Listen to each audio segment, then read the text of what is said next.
Hi ho. All right. This is LD once again. I'm in the office and just got finished watching so that way that you can know when this is actually being made. Just got finished watching a wonderful, congratulations, midshipman, Army Navy game. Came down to 1 point. Some plays were made. That was an intense fourth quarter. And that reminds me that right now, as I'm recording this, I am in the fourth quarter of the year 2025. Um, Today is rivalry Saturday for the Army Navy game. And if this is your first time coming to the channel, thank you for clicking and watching. And I hope you like what you see. This channel is a channel about watches. It's a channel about a little bit about photography, life in general. This is not a buy this, or it's more so I like this and this is why.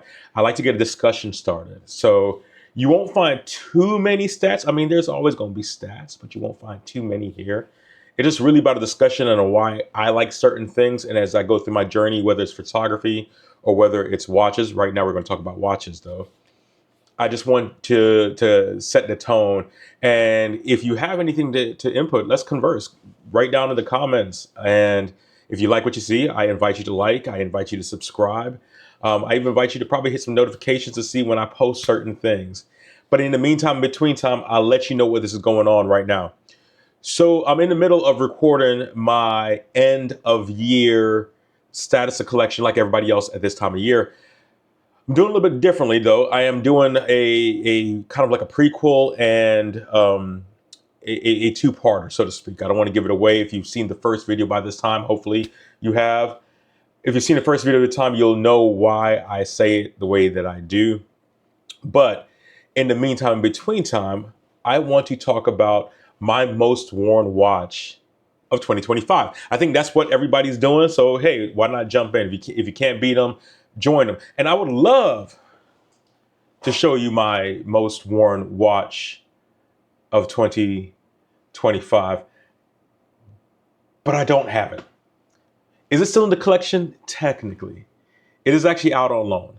See, my most worn watch of 2025 is the Jack Mason Hydro Timer dive watch. It's like 40 millimeters, and let's see, here comes your stats. It's like 40 millimeters, 300 meters of resistance. Unidirectional bezel goes one direction. It is in the white dial. I call it the Oreo cookie because it is the black bezel with the kind of metallic white dial that is inside of it. It is a beautiful, beautiful watch. It is on a 3-link bracelet. And that is my most worn watch because that was my watch into the entry into micro brands. And I wore that pretty much almost every day for 6 months. I got it, I think, in May or March. And I wore it, well, I say every day for 6 months, so May or March. And I wore it pretty much every day until September. So that is my most worn watch. And I loaned it to a friend who is now he himself getting into the watch game.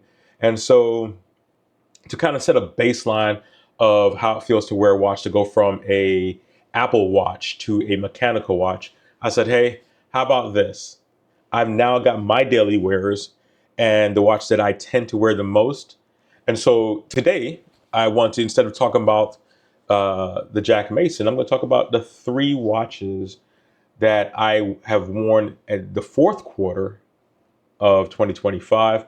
And I expect these for right now to be the 3 watches I wear for the most part next year. And hopefully in a year, I will have some stats and data to tell you exactly which one I've worn the most.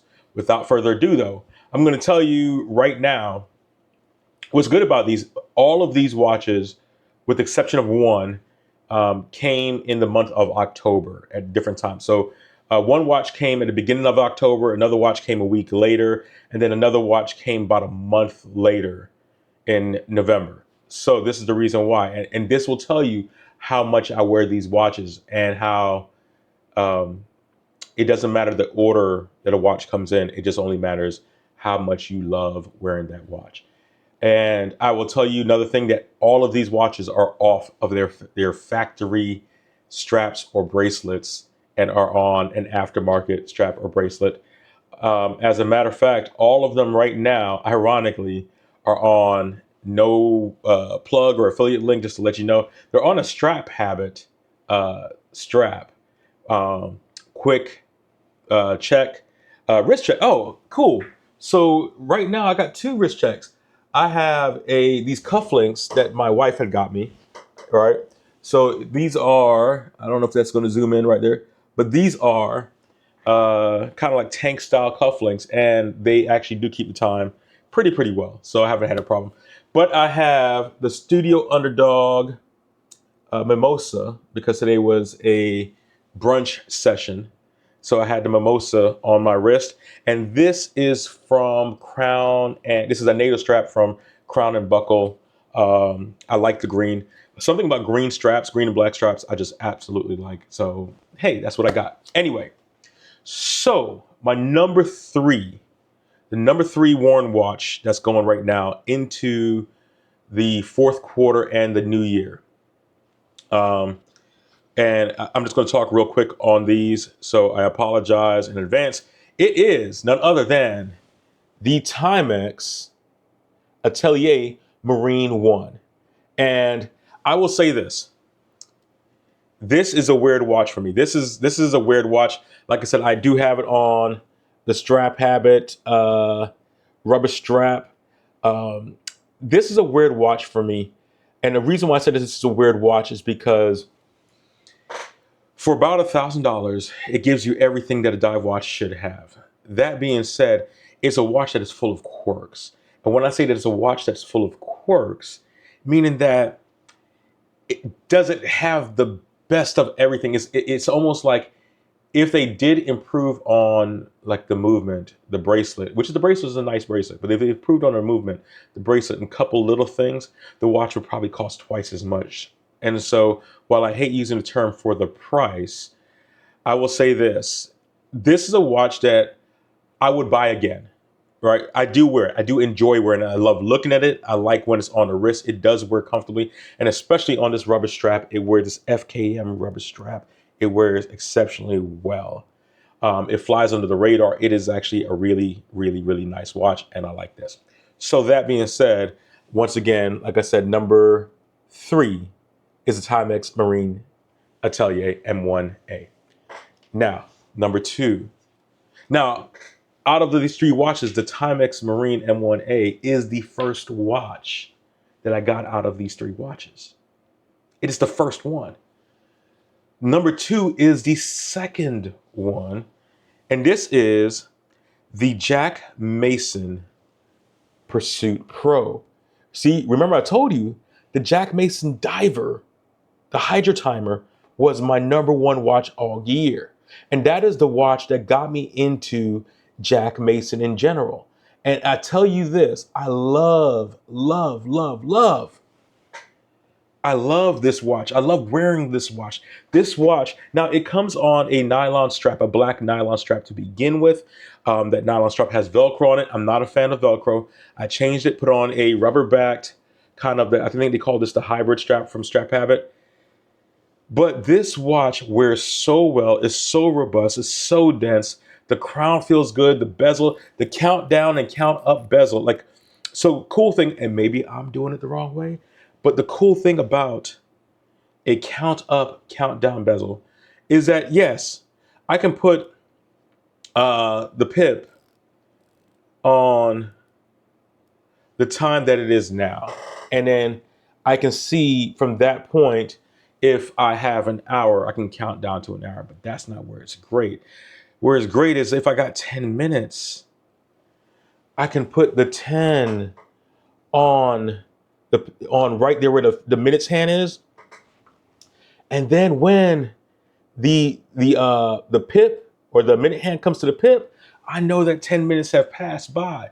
And as a photographer, I'm like, why do photographers love watches so much? And I was like, if you're doing astrophotography, if you're doing long shutter release, if you're doing any of that, having a countdown bezel in the field, and this has great lume. So if you're doing astrophotography, this is an exceptional, I mean, the entire bezel is loomed. This is exceptional. And this one right here, not only would I buy this again. Not only would I buy the Pursuit Pro again. I'm not telling you to buy it, so just remember that. I'll just tell you that I would buy it. Not only would I buy this again, it comes in another color called Hunter Green. I like green. I like Hunter Green. It's just the sand on it, but the dial wise and swapping out the strap, the sand strap is what I didn't like about it. But dial wise and swapping out the strap, oh man. Not only would I buy this watch again, I would buy the Hunter Green, and I may end up buying the Hunter Green. I do not know yet. But that is my number 2 most worn watch in the fourth quarter of 2025. And finishing out the year with my most worn watch. And this is the watch that was my Grail piece. It is my Beta Grail. All these are Beta Grail qualified too, by the way. The Timex is about $1,000. It went down as low as I think $700 or somewhere around there on Teddy's website during Black Friday or whatever. So there was a 30% that you could have got that off of, and it would at 30% off. Run, take a Jet2 vacation, run and get it at 30% off. I'm not telling you to buy it. I'm just saying if you were going to buy it and sitting on the fence, 30% off, go ahead and go do it. The Pursuit Pro, it's like, and like I always say this, if the Timex you got it off 30% off at $700, Pursuit Pro was twice that. It's around $1,400-$1,500 with tax. But I will tell you this, I had my eyes set on Pelagos. I had my eyes set on a couple of things for next year. This watch almost single-handedly made me look at next year and said, let me take a step back on what I'm going to get next year. Let me save some more and add to the till to something cross. I already got 2 that's on pre-order for next year, but let me take a step back, okay? So, once again, that was number 1, number 2. Now let's finish this out. Number 3, sorry. I apologize. First was third, second was second. That's how it ended up being. And my number 1 worn watch is the Rolex Air King 126-900, right there. I do have, where's the bracelet? The bracelet's around here somewhere. I took it off the bracelet, so hopefully I don't kill my warranty. Now, is it true that can kill your warranty? If it does, I mean, let me know in the comments, because I still got like 5 years on it. So I got it from the AD, so let me know. But especially on, and it's somewhere over there, especially on the green and a sand strap from Strap Habit, I have been able to wear this thing almost every other day that I'm not wearing the Jack Mason or the Timex, right? It is just the comfort of wearing it, the visibility of the numbers, the dial, and then putting it on the strap for me made it even much more of a low key look. So where that, nobody just looks up and say, oh man, that's a Rolex, where, heck, they may even think it's fake. I'm cool with that, right? Like, I was watching a podcast the other day, and I think it's, forgive me, I think it's Pull the Crown or something like that. And he was saying that if he was about to get mugged or jacked for his Rolex, he would just pull it off and say, hey man, here you go, it's a fake. And hope the guy believed that it was a fake, right?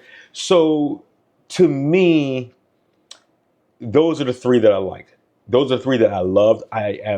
When all 3 of them were personal to me, all 3 of them were watches that I liked. All 3 of them were watches that, with the exception of the Rolex, I bought on. When I say I bought online, meaning that I saw a review, or I saw it posted, or I saw it advertised, so I bought blind. The Timex, if you guys watch Wrist Unwound, shout out Tyree. The Timex, I saw him do a review first. As a matter of fact, for my part 2 of my State of the Collection, he's probably responsible for like 30% of my part 2 State of Collection, because I am a Timex fan. I am a Timex fanboy, whatever you want to call it, Stan, whatever they say these days. That is what I like. So I'm rambling at this point. At this point, like I said, number 3 was the Timex, number 2 was the Jack Mason, and number 1 was the Rolex. And I think that is great company all the way around. And technically speaking, all 3 of those have Swiss movements in there, those Swiss watches. So there's that. I have nothing else for this. Like a fat kid in dodgeball, as always, I'm out. Enjoy your day. Like, subscribe, comment.